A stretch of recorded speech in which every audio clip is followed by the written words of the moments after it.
Today I'm going to sit and talk about one thing that I bring up in all my videos. There are so many of them, but I never have put a video together just on this topic, and it's earthworms. Where did they come from? Why are there so many in my containers? Why are there so many around here? Let's talk about earthworms and where you can get earthworms and if you need earthworms.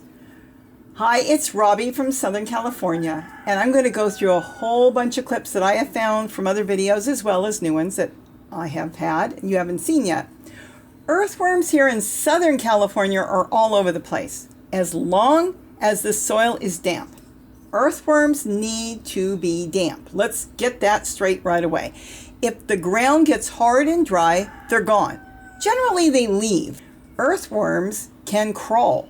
Some people call them night crawlers. There are so many different species of earthworms, and it really doesn't matter which ones you have and which ones you're using for container gardening. Now, when it comes to my containers, I use the native ones we have here. It doesn't matter which type. There's a few different ones, but whatever I find, I use. And a lot of times I put nothing in my containers. Wait a minute. How could she say she put nothing in there and yet there's so many showing up? Because that's what they do. In the dark of the night, a lot of times they leave the ground. They leave wherever they are and they crawl. And they will go up chair legs. They will go up flower pots. They can easily crawl up plastic. They can go up walls.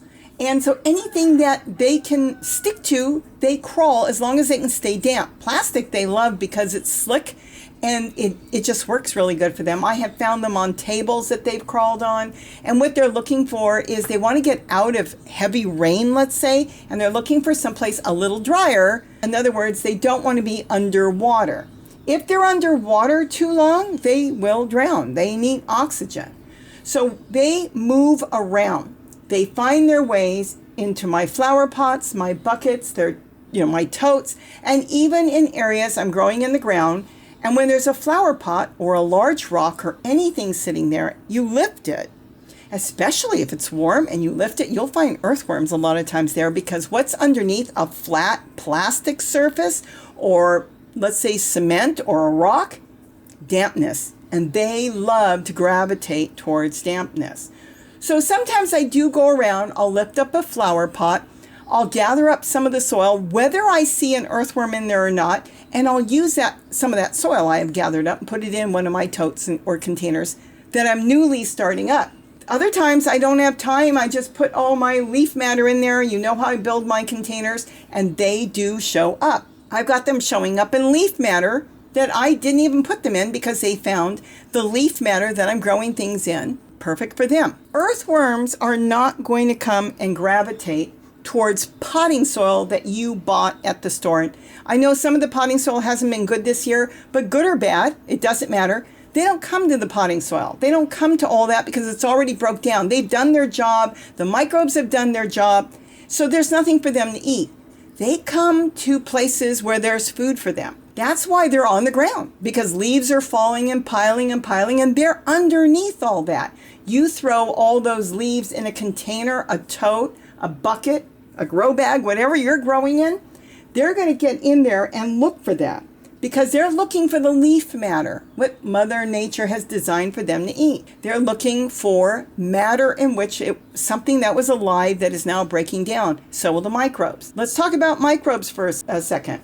If you don't put earthworms in a tote that you're putting soil in, will that break down? Of course. You've got bacterias, good bacterias that get in there and break it all down. Kind of like your gut bacteria. You got all those microbes that go in there. They do just as good. And if fruit flies find their way in there, and even little hoverflies are going in there and laying their eggs, that is all perfect. They're all doing the same job that the earthworm does. People like earthworms because they do it quick and it's cleaner and they're used to it. Those other grubs that get in there are perfect too. It doesn't matter. If you're looking to set up something and you want some earthworms, if you don't have any place in your yard, let's say it's all cement, and you'll be surprised sometimes if you have a flower pot sitting on cement or sitting on a cut down tree limb and, trunk, and you lift it up, you'll find earthworms there because they have come through the cracks of the cement. They're looking around and then they go under things. They always go under things because they can't be out in the air or they'll dry out. But if you can't find any in your yard, go to a friend's house.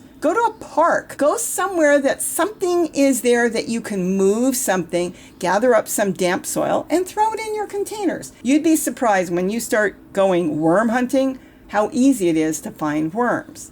Do you need worms? No. Microbes will do the same thing. Anything else that gets in there, even your flies, if you've got larvae in there, your maggots, don't worry about it. They're not going to be there that long. That's the big thing. Maggots disappear in a matter of days. They fly off, and then birds come and eat the flies and stuff that come out of there. Earthworms don't fly off. They're permanently in there unless you put something in there that they don't like. And believe you me, they will crawl out and leave in the middle of the night. So if it gets too wet, if you put too much, let's say you put a lot of oranges and lemons in there, they don't like it, they'll crawl out. They will leave. You pour vinegar in there, they will leave. You'll see them just taking off, a stampede out of there. Some citrus is okay. You wouldn't want to overdo it. But what I'm trying to say is if the earthworms are happy, they stay. If your maggots, let's say, that some people go, ew, maggots, if they're happy, it doesn't matter. They're not staying. They're only going to be there for 3 or 4 days, and then they're off and flying and doing their own thing and becoming part of Mother Nature. Another thing you have to remember is holes. You have to have drainage. And I love layering my totes because that gives plenty of place for earthworms to go up and down.